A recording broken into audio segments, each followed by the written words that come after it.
Olá pessoal, bem-vindos de volta às nossas aulas de Estatuto da Pessoa com Deficiência aqui na PIC Curso.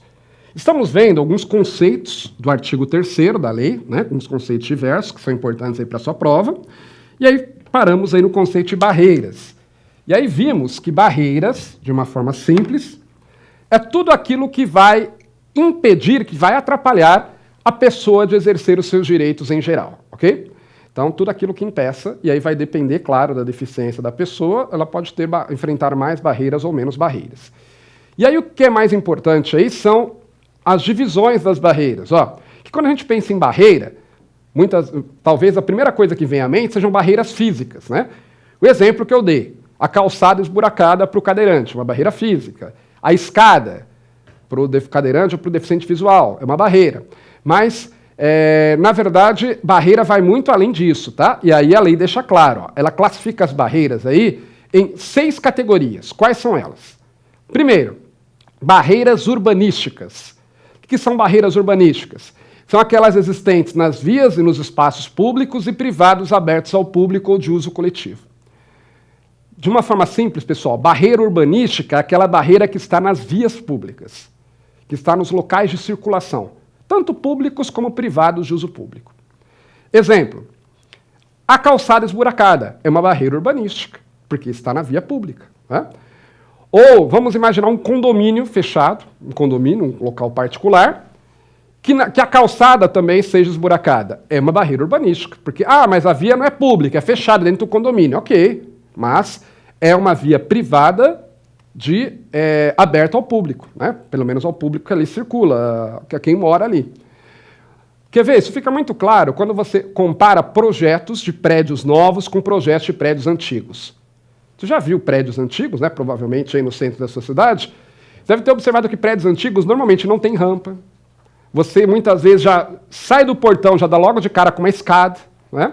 Se são prédios baixos, inclusive, nem elevadores tem, nem elevador, nem rampa, porque não havia preocupação com essa questão aí, se bem que é mais barreira arquitetônica, mas ok, mas não havia preocupação com essa questão da barreira, né?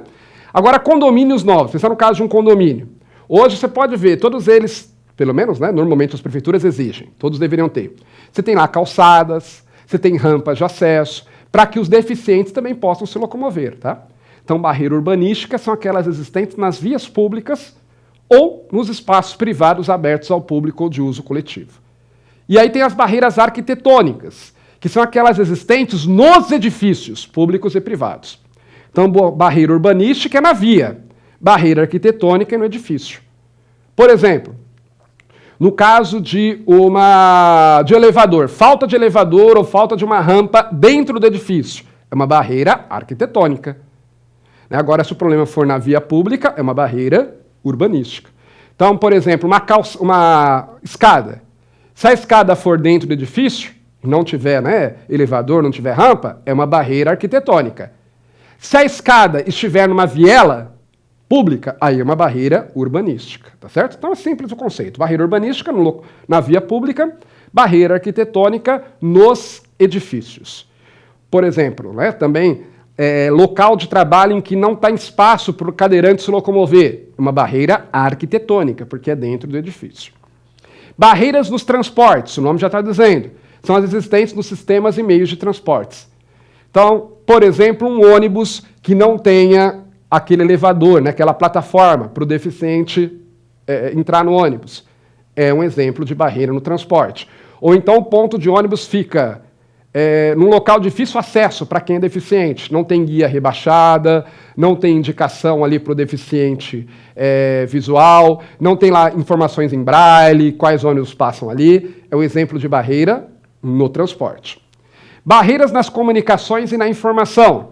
Qualquer entrave, obstáculo, atitude ou comportamento que dificulte ou impossibilite a expressão, recebimento de mensagens e de informações por intermédio de sistemas de comunicação de tecnologia da informação. Veja que os nomes, pessoal, são bastante sugestivos, né? O que é barreira nas comunicações e na informação? É justamente isso que está dizendo. Atrapalha a pessoa a se comunicar ou receber informações. Então, por exemplo, né, informações que só sejam fornecidas de forma escrita, sem braille, por exemplo, sem informações em braille, é uma barreira na comunicação, porque o deficiente visual vai ser impedido de obter aquela informação, tá? inclusive recebimento de mensagens. Porque hoje nós vivemos na chamada era da informação, não é isso? Não é isso que nós recebemos informações a todo momento, seja para uso profissional, para uso pessoal. Então é importante que os deficientes também tenham acesso a essas informações, que tenham, por exemplo, aplicativos que permitam que eles, né, possam receber essas informações de forma a contornar essas barreiras naturais. Barreiras atitudinais. O nome atitudinal está relacionado a atitudes. E o que são elas? Estão lá. Atitudes ou comportamentos que impeçam ou prejudiquem a participação social da pessoa com deficiência em igualdade de condições e oportunidades com as demais pessoas. Então, barreiras atitudinais são todas aquelas barreiras para a pessoa exercer os seus direitos, especialmente o deficiente, que estão relacionadas às atitudes ou comportamentos das pessoas. Exemplo, a discriminação é um exemplo de barreira atitudinal. Aliás, mais à frente nós vamos ver, né, que a lei traz o conceito de discriminação. Mas a discriminação é uma barreira atitudinal. O deficiente, de uma certa forma, ele fica impedido, não é, de ter uma integração plena na sociedade. Ou, por exemplo, um deficiente que vai ser atendido no local e aquele local as pessoas não estão preparadas para recebê-lo. Sei lá, é um surdo-mudo e não tem ninguém ali que saiba a linguagem de sinais. É uma barreira atitudinal. Por quê? Está ligado à atitude ou comportamento que prejudica ou impeça a participação social da pessoa. Tá? Veja que essa barreira atitudinal, não necessariamente ela será consciente. Não necessariamente é um ato de discriminação. Mas é que, às vezes, as pessoas não estão preparadas para receber, para, por exemplo, dar o atendimento ao deficiente. Mas é um exemplo de barreira atitudinal, porque está relacionado à atitude ou comportamento.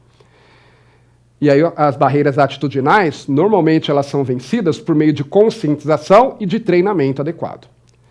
Barreiras tecnológicas são aquelas que dificultam ou impeçam o acesso da pessoa com deficiência às tecnologias. Então, ela de alguma forma ela dificulta ou impede, né, que a pessoa com deficiência tenha acesso às tecnologias. O conceito mais amplo possível. É uma barreira tecnológica. Então, por exemplo, né, um aplicativo que não tenha lá comunicação sonora com deficiente visual. É uma barreira tecnológica. Ou, por exemplo, um computador que só funcione com teclado. Né, e aí, vamos dizer, alguém que tenha problema de motor, né, pessoa, um deficiente físico tenha problemas motores, e ele não consegue digitar ali adequadamente. É uma barreira para ele tecnológica, está impedindo de acessar a tecnologia.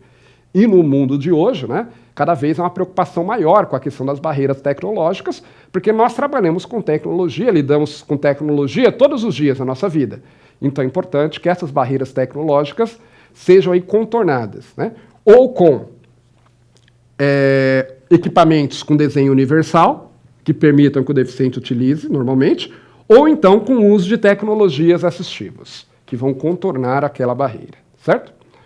Muito bem. Outro conceito que a lei traz é o conceito de comunicação. Então, nós terminamos de falar do conceito de barreiras. Vimos que barreira é tudo aquilo que atrapalha o deficiente, né, no exercício dos seus direitos. Vimos as classificações delas, podem ser de vários tipos. Arquitetônicas, urbanísticas, atitudinais, de tecnologia, de comunicação, de transportes. E temos outro conceito aí, que é o conceito de comunicação.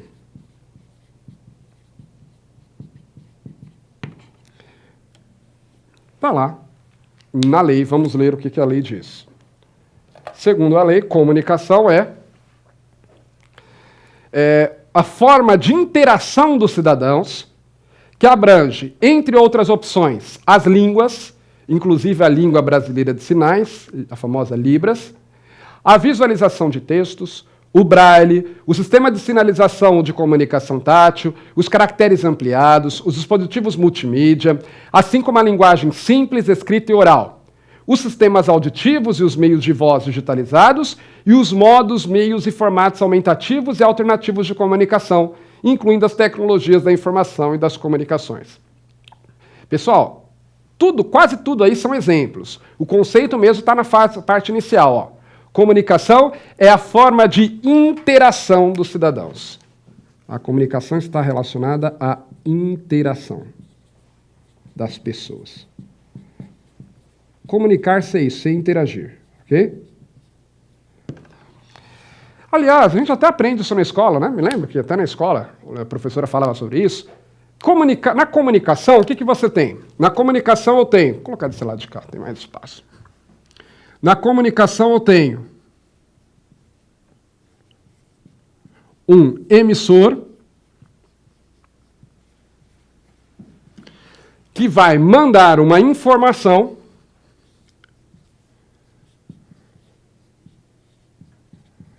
para um receptor. Tá certo? Isso é comunicar-se. Emissor manda uma informação para um receptor. Então, por exemplo, quando eu estou, nesse momento, estou me comunicando com vocês. Estou trazendo aqui informações. Eu sou o emissor, vocês são os receptores, né? Quando vocês entram em contato com a PicCurso, de alguma maneira, por e-mail, de alguma forma, também está havendo uma comunicação, uma interação entre emissor e receptor. Quando, né, o filho faz algo errado e a mãe só dá aquele olhar assim, né, de desaprovação. Todos nós conhecemos bem, né, os olhares que a nossa mãe nos dava quando não estava satisfeito com algo. É uma forma de comunicação? Também. Né? Você tem aqui uma informação dizendo, ó, isso não está sendo um comportamento adequado. Que o emissor, no caso a mãe, está enviando para o receptor, o filho. Quando o namorado se declara para a namorada, né, alguém se declara aí para a namorada, também você tem uma comunicação, uma informação, emissor e receptor. Podemos ficar o dia inteiro aqui dando exemplos, mas vocês entenderam. Né? Na comunicação eu tenho alguém que está transmitindo algo para outra pessoa. E aí a lei vai chamar isso de interação entre os cidadãos. E aí ela vai falar de exemplos, ok? Tá lá, vamos voltar lá. Então, comunicação é a forma de interação dos cidadãos que abrange, entre outras opções, então aqui ele está falando aqui de exemplos, ó, tá lá. As línguas, né, então os idiomas, então português, por exemplo, né, quando você se utiliza da língua, você está fazendo a comunicação. Inclusive a língua brasileira de sinais. A língua brasileira de sinais é considerada atualmente um idioma também, tá? Ela não é um idioma falado, né, mas é uma forma de comunicação. A visualização de textos é uma das formas hoje, né, mais comuns de comunicação, não só hoje, sempre foi. A comunicação através de textos, então, você lê, por exemplo, um anúncio, você lê uma mensagem de WhatsApp, ou, né, para ser mais antigo, um SMS que chega no seu celular, é uma forma de comunicação. O braille, o braille, você sabe, né, são aquelas informações colocadas, são textos, na verdade, ou números colocados numa linguagem, né, ali tátil, que o deficiente visual entende. Claro, desde que ele estude, né, compreenda o braille, ele vai poder se informar. Então, o braille é uma forma de comunicação. O sistema de sinalização ou de comunicação tátil, então aquele piso tátil, que às vezes você vê nas calçadas. Então tem lá a calçada e tem ali aquele piso, ele tem um formato diferente, ele tem uma textura diferente ali, e aí o deficiente visual ele vai caminhando por aquele piso, né, para não bater no poste, por aí vai. É um exemplo de forma de comunicação. Os caracteres ampliados, os dispositivos multimídia, a linguagem simples, escrita oral, tudo isso, veja que são exemplos de formas de comunicação. Mas comunicação, segundo a lei, é interação entre as pessoas. Né? Eu coloquei informação das pessoas, porque está ali interação também, está das, mas o mais correto seria interação entre as pessoas. Outro conceito que a lei traz é o de adaptações razoáveis. Adaptações razoáveis. O que são adaptações razoáveis, pessoal? Está lá. Adaptações razoáveis são adaptações, modificações e ajustes necessários e adequados que não acarretem ônus desproporcional e indevido, quando requeridos em cada caso, a fim de assegurar que a pessoa com deficiência possa gozar ou exercer, em igualdade de condições e oportunidades com as demais pessoas, todos os direitos e liberdades fundamentais. Então, o que é isso? De uma forma simples. Adaptações razoáveis são todas aquelas mudanças, aquelas adaptações que podem ser exigidas do ente público ou privado para que o deficiente tenha acessibilidade. E aí veja que tem que ser uma adaptação que não acarrete ônus desproporcional e indevido. Vou dar um exemplo. A lei passa a exigir que grandes empresas, tem essa exigência atualmente, que grandes empresas contratem um número mínimo de deficientes. É considerada aí uma adaptação razoável para a empresa. Então a empresa tem não sei quantos mil empregados, uma parte deles vai ter que ser deficiente. Ok, a grande empresa tem condições de fazer isso. Agora, imagine uma empresa que tenha 3 funcionários. E a lei diga que aquela empresa com 3 funcionários tem que contratar uma pessoa, pelo menos, com deficiência. Aí já não é razoável, não é? Porque, às vezes, veja, 1/3 da mão de obra vai ter deficiência, dependendo ali do que for exercido, da atividade, pode complicar, pode prejudicar a produtividade. Outro exemplo, da empresa grande, a empresa que tem muitos recursos, a prefeitura pode exigir, né, que ela esteja plenamente adaptada para o deficiente trabalhar ali. Então, por exemplo, se a empresa é uma empresa grande, que fatura bastante, tem lucro alto, a lei pode exigir que ela, por exemplo, tenha o seu prédio adaptado de forma a receber os deficientes. Agora, não dá para exigir para uma microempresa que funciona no segundo andar de uma galeria antiga, porque o cara não tem dinheiro para pagar mais do que os R$ 500 de aluguel que ele paga lá naquele lugarzinho, né, um cubículo pequeno, exigir que ali a empresa, não, você tem que colocar um elevador aqui para que o deficiente, você possa contratar um deficiente. Aí já não é uma adaptação razoável, tá? Então veja que a adaptação razoável é um conceito aberto, e a lei quer que seja aberto mesmo. Porque, volta lá, ó, são adaptações, modificações e ajustes necessários e adequados, e aí vai se entender, né? Cada caso vai entender o que é necessário e adequado, e que não acarrete ônus desproporcional e indevido. Ou seja, não seja uma limitação, não seja uma imposição muito gravosa, uma imposição muito pesada para quem tem que fazer essa adaptação, quando requeridos em cada caso, a fim de assegurar que a pessoa com deficiência possa exercer todos os seus direitos. Tá? Então, por exemplo, a lei lá na frente, num artigo que não cai na sua prova, vai falar que o poder público deve exigir dos entes públicos e privados as adaptações razoáveis no ambiente de trabalho. Embora na parte do trabalho que nós vamos falar também fale de adaptações razoáveis. Tá? Mas a lei diz que quando se constrói um prédio, né, se o prédio não foi construído de acordo com o desenho universal de alguns lugares, por exemplo, como rampa de acesso, o poder público deve exigir as adaptações razoáveis para permitir que aquele prédio passe, né, a ser utilizado de forma o que os deficientes possam, de uma certa forma, se utilizar daquele equipamento de uma forma mais adequada. Tá? Então veja que adaptações razoáveis é um conceito aberto, e tem que ser mesmo, para que o poder público possa, de acordo com o caso concreto e a capacidade de quem vai ter que fazer a adaptação, inclusive capacidade econômica, que aquelas adaptações sejam feitas. O que mais, pessoal? Outro conceito que a lei traz é o de elemento de urbanização. Outro conceito trazido pela lei. Eu vou apagar aqui, mas você continua embaixo aí, se tiver espaço. Elemento de urbanização.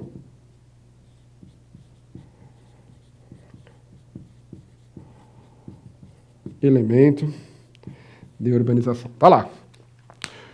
Quaisquer componentes de obras de urbanização. Aí dá exemplos. Tais como os referentes à pavimentação, saneamento, encanamento para esgotos, distribuição de energia elétrica e de gás, iluminação pública, serviços de comunicação, abastecimento e distribuição de água, paisagismo, os que materializem as indicações do planejamento urbanístico. Ou seja, elemento de urbanização, pessoal, é tudo aquilo que vai compor as obras de urbanização. Obras de urbanização é diferente das obras arquitetônicas, tá? Obra de urbanização, ela está relacionada aí às vias públicas em geral, certo? Já o elemento arquitetônico está ligado aos edifícios. Então, por exemplo, ele fala lá, exemplo de elemento de urbanização, aqueles referentes à pavimentação das ruas, ao encanamento para esgoto que passa na rua, distribuição de energia elétrica e de gás. Esse conceito ele vai ser importante lá na frente, num artigo que também não cai na sua prova, quando vai dizer lá que no planejamento das cidades, e também no caso dos condomínios privados, por exemplo, os elementos de urbanização devem reduzir as barreiras, né, urbanísticas para os deficientes físicos, para as pessoas com deficiência, seja deficiência física ou qualquer outra forma. Tá? Então, elemento de urbanização é tudo aquilo que está relacionado à urbanização. A urbanização, né, podemos definir de uma forma aqui bastante porca, tá certo? De uma forma não técnica, mas como é a transformação do espaço natural para a adaptação ao ser humano. Né? Isso seria aí a urbanização.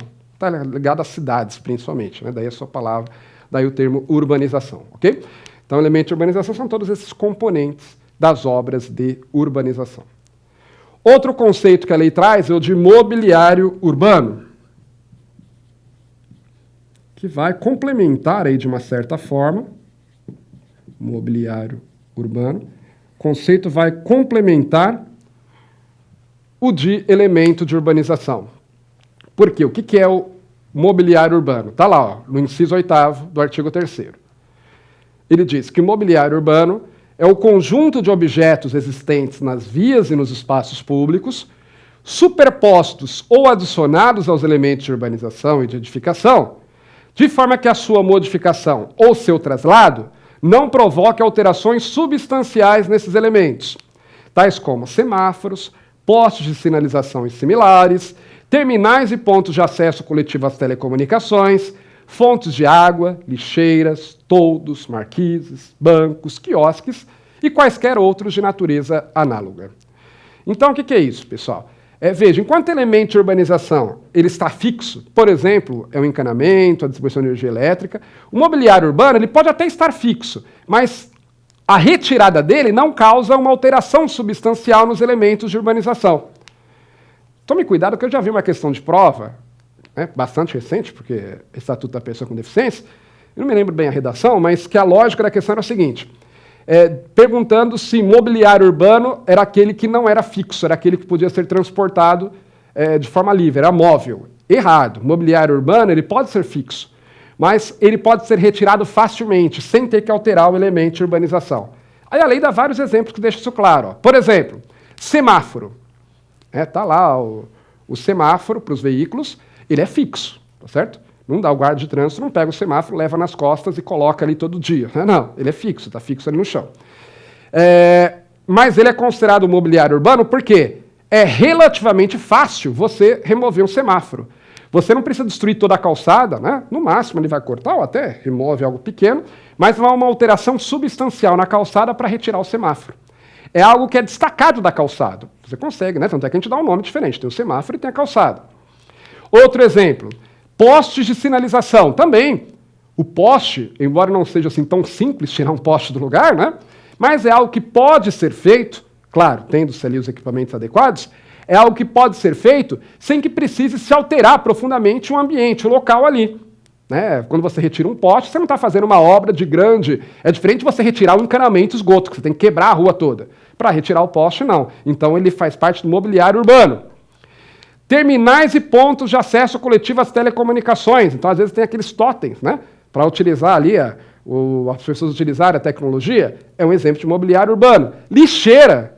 A lixeira também. Normalmente ela é fixa, mas ela pode ser retirada facilmente. Fontes de água, e aí vai, todos marquises, bancos, né, que as pessoas sentam, quiosques e quaisquer outros de natureza análoga. Então, veja, o elemento de urbanização ele está integrado ali no ambiente, é a calçada, é o encanamento, esgoto e por aí vai. E aí, para você modificar aquilo, você vai ter que modificar todo aquele ambiente. Para retirar, para fazer alguma modificação, você vai fazer uma intervenção, vamos dizer, de grande porte. Já o mobiliário urbano, não. O mobiliário urbano ele pode até estar preso, pode até estar fixo, mas ele é facilmente retirável. Né? Ele não é integrado ao elemento de urbanização. Ele vai ser só superposto ou adicionado. Okay? Lá na frente também, num artigo que não cai na sua prova, vai ser importante esse conceito, porque a lei vai dizer que na definição, na colocação do mobiliário urbano, deve-se levar em consideração as necessidades da pessoa com deficiência, assim como no elemento de urbanização também. Okay?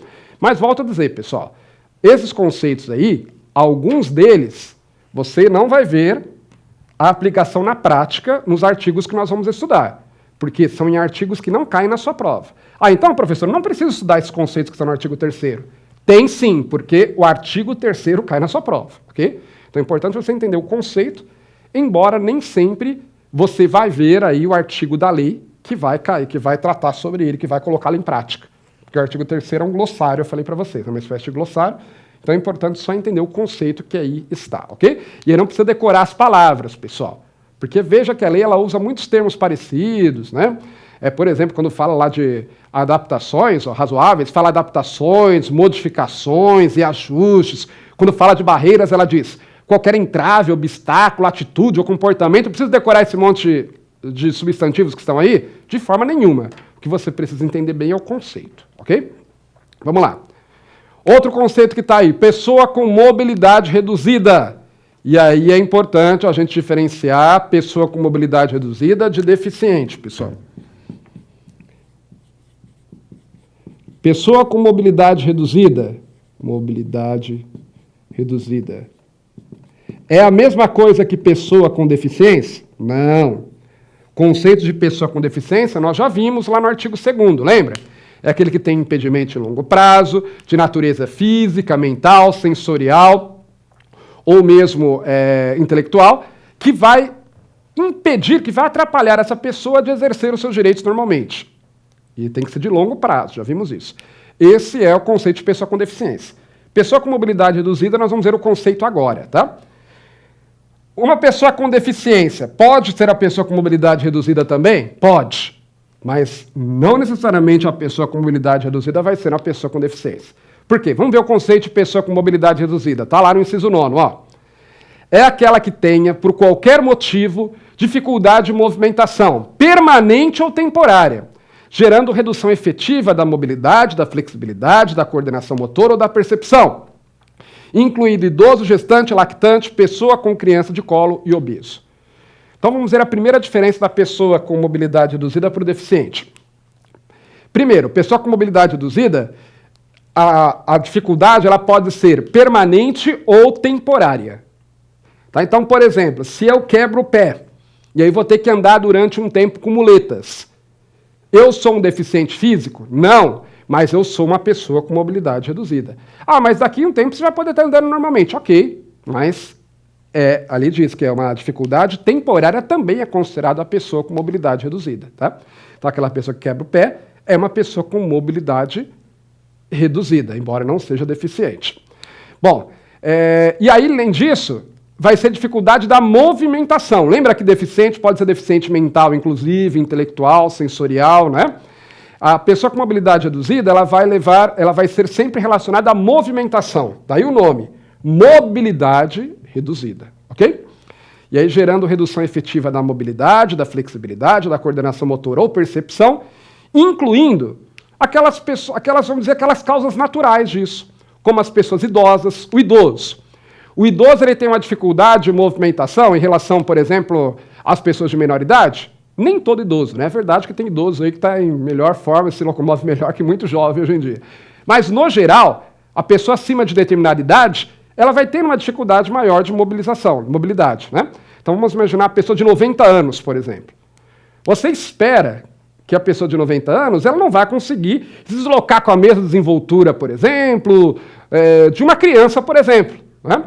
A criança está lá brincando, às vezes cai da escada, rola a escada todinha e depois levanta e sai correndo de novo, né? Como se nada tivesse acontecido.